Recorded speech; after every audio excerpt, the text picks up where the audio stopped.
بسم اللہ الرحمن الرحیم قل اعوذ برب الناس ملک الناس الہ الناس من شر الوسواس الخناس الذي يوسوس في صدور الناس من الجنة والناس صدق اللہ العظیم. قل اعوذ برب الناس، کہہ دو کہ میں پناہ مانگتا ہوں سب لوگوں کے پروردگار کی. قل اعوذ برب الناس، اس میں بھی یہ نبی کریم صلی اللہ علیہ وسلم کو ہی خطاب ہے. اللہ تعالیٰ یہ فرما رہے ہیں کہ آپ یہ فرما دیجئے، یہ کہہ دیجئے. قل اعوذ برب الناس، کہہ دو کہ میں پناہ مانگتا ہوں سب لوگوں کے پروردگار کی. ناس جو ہے لوگوں کو کہا جاتا ہے عربی میں ناس. ملک الناس، سب لوگوں کے بادشاہ کی. ملک الناس، سب لوگوں کے بادشاہ کی. الہ الناس، سب لوگوں کے معبود کی. الہ الناس، سب لوگوں کے معبود کی. من شر الوسواس الخناس، اس وسوسہ ڈالنے والے کے شر سے جو پیچھے کو چھپ جاتا ہے. یعنی یہ تیسری آیت تک اللہ تعالیٰ کی صفات ہیں ساری کی ساری، کہ اللہ تعالیٰ لوگوں کے رب بھی ہیں، پروردگار بھی ہیں، بادشاہ بھی ہیں اور معبود بھی ہیں. یہ سب صفات ذکر فرمانے کے بعد یہ چوتھی آیت میں اللہ تعالیٰ فرما رہے ہیں کہ کس چیز کے شر سے پناہ مانگ رہے ہیں، تو اس کا ذکر فرما رہے ہیں کہ من شر الوسواس الخناس، اس وسوسہ ڈالنے والے کے شر سے جو پیچھے کو چھپ جاتا ہے. اس سے شیطان مراد ہے. الذی یوسوس فی صدور الناس، جو لوگوں کے دلوں میں وسوسے ڈالتا ہے. الذی یوسوس فی صدور الناس، جو لوگوں کے دلوں میں وسوسے ڈالتا ہے. من الجنۃ والناس، چاہے وہ جنات میں سے ہو یا انسانوں میں سے. من الجنۃ والناس، چاہے وہ جنات میں سے ہو یا انسانوں میں سے. اچھا، اس سورت کی تلاوت رہ گئی ہے، وہ میں ابھی کر دیتا ہوں. ترجمہ تو ہمارا ہو گیا، تلاوت ابھی کر لیتا ہوں. بسم اللہ الرحمن الرحیم. قل اعوذ برب الناس ملک الناس الہ الناس من شر الوسواس الخناس الذي يوسوس في صدور الناس من الجنة والناس صدق اللہ العظیم. یہ سورۃ الناس ہے جو کہ مدنیہ ہے، یعنی یہ ہجرت کے بعد نازل ہوئی ہے، اور اس میں کل 6 آیات ہیں. اس کی تلاوت بھی ہو چکی ہے اور اس کا ترجمہ بھی ہو چکا ہے. اس سورت کا خلاصہ میں آپ کو بتا دیتا ہوں کہ اس سورت میں اللہ تعالیٰ نے پہلے اپنی صفات ذکر فرمائی ہیں، اور ان صفات ذکر فرمانے کے بعد شیطان کے شر سے پناہ مانگی ہے. اور شیطان جو ہیں وہ آپ یوں سمجھ لیں کہ شیطان کچھ، ایک تو وہ اصلی شیطان ہے جو دراصل جنات میں سے ہے، اور کچھ لوگ بھی ایسے ہوتے ہیں جو شیطانوں کا کام کرتے ہیں، اور وہ لوگ مسلمانوں کو یہ چاہتے ہیں کہ نیکی کی راہ سے ہٹا دیں اور برائی کے کاموں کی طرف لے جائیں. تو ان کو بھی شیطان کہا جا سکتا ہے اس وجہ سے کہ وہ شیطان کا ہی کام کر رہے ہیں. تو ان دونوں کے شر سے اللہ تعالیٰ نے پناہ مانگی ہے. اس صورت میں ہمیں یہ تعلیم فرمائی ہے کہ ان دونوں کے شر سے پناہ مانگو، اور جب یہ صورت تم پڑھو گے تو اس صورت کی برکت سے تمہیں ان دونوں قسم کے شیطانوں سے پناہ مل جائے گی اور تم اللہ تعالیٰ کی حفاظت میں آ جاؤ گے اور اللہ تعالیٰ تمہاری حفاظت فرمائیں گے۔ تو اب اس کی میں مختصراً ایک ایک آیت پڑھ کے تفسیر کر دیتا ہوں تاکہ اچھی طرح سمجھ میں آ جائے۔ پہلی آیت میں اللہ تعالیٰ نے نبی کریم صلی اللہ علیہ وسلم کو خطاب فرمایا ہے کہ آپ یہ کہہ دیجئے کہ میں پناہ مانگتا ہوں سب لوگوں کے پروردگار کی، یعنی اللہ تعالیٰ کی۔ رب جو ہے وہ پروردگار کو کہتے ہیں، اور ناس کا مطلب الناس عربی میں لوگوں کو کہا جاتا ہے۔ دوسری آیت میں ہے ملک الناس، ملک عربی زبان میں بادشاہ کو کہتے ہیں، اور الناس کا میں نے بتا دیا کہ لوگوں کو کہا جاتا ہے۔ اس کا ترجمہ یہ ہوگا سب لوگوں کے بادشاہ کی، یعنی سب لوگوں کے بادشاہ کی پناہ چاہتا ہوں۔ تیسری آیت میں ہے الہ الناس، الہ معبود کو کہتے ہیں، لہٰذا اس کا ترجمہ یہ ہوگا سب لوگوں کے معبود کی، یعنی سب لوگوں کے معبود کی پناہ چاہتا ہوں۔ اب کس چیز سے پناہ چاہتا ہوں؟ یہ چوتھی آیت میں اللہ تعالیٰ بیان فرما رہے ہیں کہ من شر الوسواس الخناس، اس وسوسہ ڈالنے والے کے شر سے میں پناہ چاہ رہا ہوں جو وسوسہ ڈالتا ہے اور پھر پیچھے کو ہٹ جاتا ہے اور چھپ جاتا ہے۔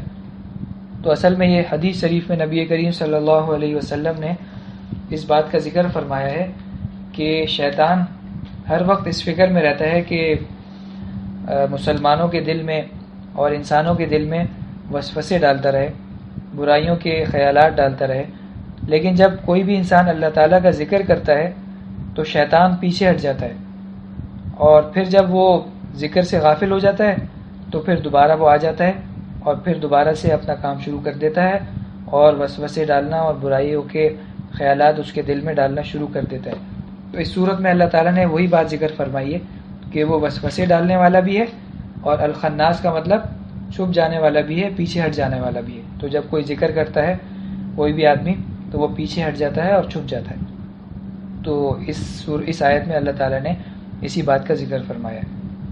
تو اب اس میں ایک بات، بہت اہم بات یہ بھی سمجھ لیں کہ وسوسہ جو ہے وہ صرف اور صرف اسی صورت میں منع ہے کہ جب ہم خود اپنے طور پر اپنے اختیار سے کوئی بات ہم سوچیں اور کسی بھی قسم کی برائی کا خیال ہم خود اپنے ذہن میں لے کے آئیں اور پھر ہم اس کو سوچنے لگیں اپنے اختیار سے اور اپنی مرضی سے۔ اس کے علاوہ جو بھی صورتیں ہیں، مختلف قسم کے خیالات دل میں آتے رہتے ہیں، تو ان کے اوپر کسی بھی قسم کی کوئی پکڑ نہیں۔ جب تک کوئی شخص اپنی مرضی سے اور اپنے اختیار سے اپنے دل میں کوئی خیال لائے گا نہیں، یا اگر کوئی خیال آ چکا ہے تو اس کے اوپر اپنی مرضی اور اپنے اختیار سے سوچے گا نہیں، اس وقت تک اللہ تعالیٰ کی طرف سے اس میں کوئی پکڑ نہیں ہے، بلکہ یہ بالکل معاف ہے۔ ہاں اگر خدا نخواستہ کوئی اپنی مرضی سے اپنے اختیار سے کوئی غلط خیال دل میں لاتا ہے اور اپنی مرضی اور اختیار سے اس میں سوچنا شروع کر دیتا ہے تو اس پہ پھر اللہ تعالیٰ کی پکڑ ہوگی، کیونکہ یہ اس کے اختیار میں ہے اور اس کی مرضی میں ہے، اس کی مرضی سے ہو رہی ہے۔ لیکن جو بغیر مرضی کے، بغیر اختیار کے دل میں مختلف خیالات آتے رہتے ہیں، تو صحابہ کرام رضوان اللہ علیہم اجمعین نے بھی نبی کریم صلی اللہ علیہ وسلم کی خدمت میں آ کے یہ عرض کیا تھا کہ یا رسول اللہ، ہمارے دل میں ایسے ایسے خیالات آتے ہیں کہ وہ بتانے کے بجائے ہمیں یہ زیادہ پسند ہے کہ ہم مر جائیں، یعنی بجائے اس کے کہ ہم وہ خیالات آپ کی خدمت میں پیش کریں، آپ کو بتائیں کہ کیسے کیسے برے خیالات آ رہے ہیں، اس کے بجائے ہمیں یہ زیادہ پسند ہے کہ ہم مر ہی جائیں۔ تو نبی کریم صلی اللہ علیہ وسلم نے اس موقع پہ یہ فرمایا تھا کہ ذاک صریح الایمان، یہ تو کھلا ایمان ہے۔ اور کھلا ایمان اس کو اس وجہ سے فرمایا تھا، مفسرین کرام، محدثین کرام لکھتے ہیں کہ ظاہر ہے جس دل میں ایمان ہوگا وہیں پہ تو شیطان اپنی محنت کرے گا، کوشش کرے گا، اور وہیں پہ تو برے برے خیالات دل میں ڈالے گا۔